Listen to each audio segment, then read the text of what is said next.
Marina, thank you for reading my book, and it's a pleasure to meet you virtually, but I hope one day we can meet up in person. So first of all, I want you to introduce yourself to my audiences. Yes, sure. So my name is Marina. I run the channel Dating Beyond Borders. And essentially, I focus on relationships, dating, and connection around the world. I put culture first. Culture is the most interesting thing for me and I how love culture it. shapes who we are. As I think you're a wonderful case for that, how culture shapes the way you see the world and the culture shocks that we experience when we move to another country and we connect with different people. So that's what drives me, and also psychology. And I wrote a book on dating in Scandinavia. So that's very random, but that's me. Oh, that's an interesting topic. I hope my audiences have figured it out. I mean, like they're gonna watch my interview and then also figured it out your work. So my first question is, I mean, you said you've read my book twice. So why and what made you interested in North Korean topic? When it comes to you specifically, we had connected on LinkedIn because I wanted to interview you for the podcast. Since then, I've been kind of tracking because you said, once I finish the book that we can talk about it. I said, whether or not that comes true or not, I really want to read this book. And so, because I'm obsessed with North Korean Defector books. And so I tracked you on LinkedIn and I just kept on seeing like, okay, when is the book out? So when the book came out, I got it immediately and I read it immediately. The reason that I'm interested in North Korea. I mean, first of all, I love stories of escape and, escaping difficult systems. But also for me, North Korea has always been such a puzzle because you don't really know how people live. Yes, you have Pyongyang, the city that all the tourists go in, and of course everything is completely staged. And even then, I learned that was one city that's doing incredibly well when you compare it to the rest of North Korea. And so I just became really fascinated with North Korea. I think I watched a ton of documentaries on it. And then I realized that there are stories, people who had actually like experienced life firsthand and they defected and they left. And for me, I think I read Yeonmi Park. She was the first one. She's, I think, the trendsetter. I think she was one of the first that wrote her book. And then it just like snowballed. I started reading book after book after book.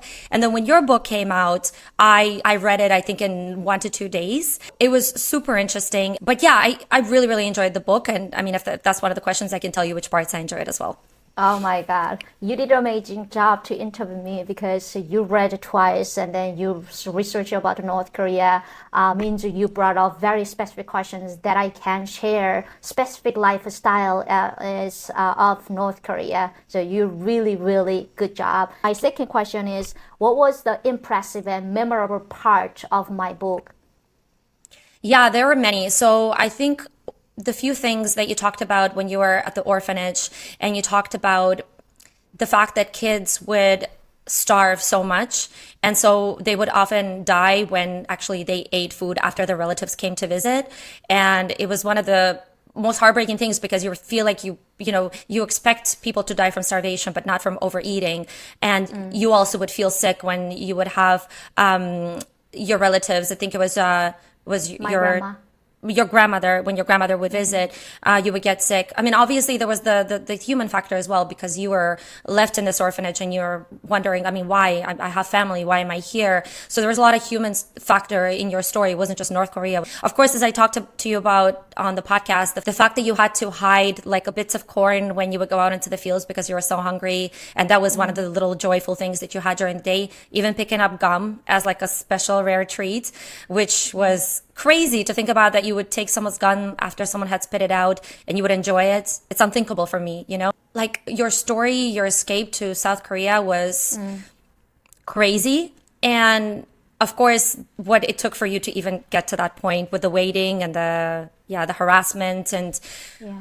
but it's your arrival to South Korea and how you were surviving in that. It was very honest because it wasn't just you talking about how, oh, I'm in this free land, but also the whole process.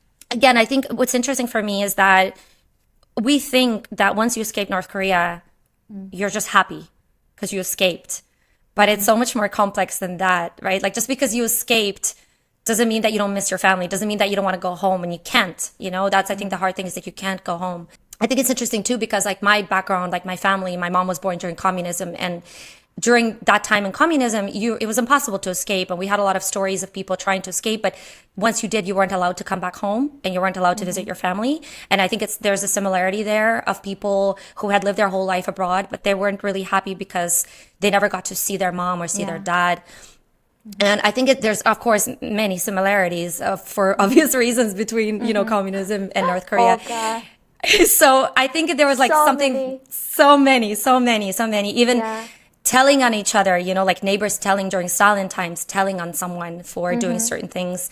And I watched a lot of movies on that. So that was kind of like something that really resonated with me. But yeah, it was the loneliness. And I think it's the fact that you were there in this free land with everything kind of available to you. But it was kind of scary and like disorienting for you as well. The thing is, like you said, it's everything are available to you means that you are happy with the abundant choices. It's like it's think about it. You live in Mexico now, but before you don't know about the Mexico, you think it's a new country, new places, and new people. But when you go to new places, you have to learn about new systems, which make you nervous, and then also which make you are afraid of like whether you are capable of doing it or not. So, but at least the people in a free country, they have internet to figure it out, like what things that they have to prepare for. But for me, without knowing anything, it's even someone who doesn't know like what internet is, and they came to the new lands and learning about everything feels like it's alien. So I wrote about my story in South Korea very specifically because I want people understand it's escaping, as you said, isn't the end of the story. It's the beginning of our new life in a free society. And then people say that, hey, Eunhee, you have a very extraordinary story because you escaped. But I say that everyone can be extraordinary of their life stories, because what I've learned from society, free society, is that there are abundant choices. A lot of the freedom makes people are sick to figure it out what they like or not. So everyone are struggling, even if they have a freedom. So when they read my story, I hope people have a little bit of the positive, like insights of their life with the freedom. That's my main goal to write that story of South Korea. Yeah, and I have to say one last thing, and I don't want to make you emotional, but I think it's the grandmother story, of course, because yeah, I think it's the inability to see someone, and also the fact that you called her and you said, "Well, I think I'm just gonna leave it at that because I want to know that she's doing well. I don't want to know if that's not true." It's my sacrifices to have a freedom is the thing that I cannot see my family members. I cannot go back to North Korea, but I didn't even realize how hard it is to leave, like behind of my homeland, behind of my relatives. So it's a painful, but at the same time, because of the painful stories, I come up with my stories to, to tell to the people that freedom isn't free, that you have to take responsibility to enjoy your life within that system. My last question is, after reading my book, what did you gain or take away from it? And I think this comes back to the conversation we just had on the podcast, which was this really hit deep because we really don't appreciate things like the ability to, eat food. But also, one of the interesting things for me was that even though you can go and have all of this, you still miss the simplicity. Even when you have all the wonderful things, you can still long for a time where you had very little, just because you had people around you, or you had it was something that you knew. It was your home. It was, you didn't know any better, right? Whether it's good or it's bad, it's where your first years were formed. So it was just a lot more complicated than you would think, right? So this was kind of the interesting thing where you can have all the things and you can eat this amazing food that you wanted to eat, but because you have no one to share it with, it's not the same as when you enjoyed it with your family. So yeah, I think those are the things that really like that I took away from it. Yeah, just the simplest things, but you never Yeah, thought about yeah. it's grateful to have them.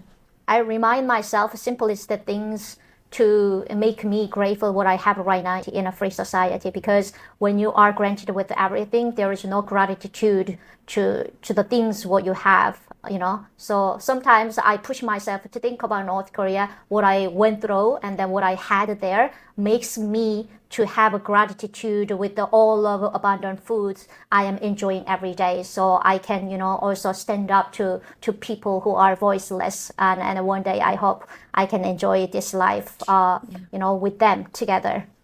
So thank you so much for your time, and it's amazing amazing interview. I think like with your podcast, whatever, with my own, I can say you are my goal, and I can see you observe a lot of differences and then make your own thing. And you are not the superficial level who just follow the rules of the culture. So that's what Thank I you. love Thank you. even And in return, I want about to you. say for me, like, I've had some people that have a huge following here or a big following there, but for me, like you are someone that I really looked forward to speaking to. The fact that you've gone through all of this, wrote a book about it, but it just even the fact that you made this crazy journey and that you completely reinvented yourself in a new country, from knowing nothing to knowing English to traveling the world to speaking at all these events is really like means way more than someone who has right now, I don't know, a million followers here or something. For me, your story is something really, really incredible. So Thank you. We are outliers. Thank you so much. It's great to meet you. And then I cannot wait to see our podcast. me too. Me too. Yeah. Thank you.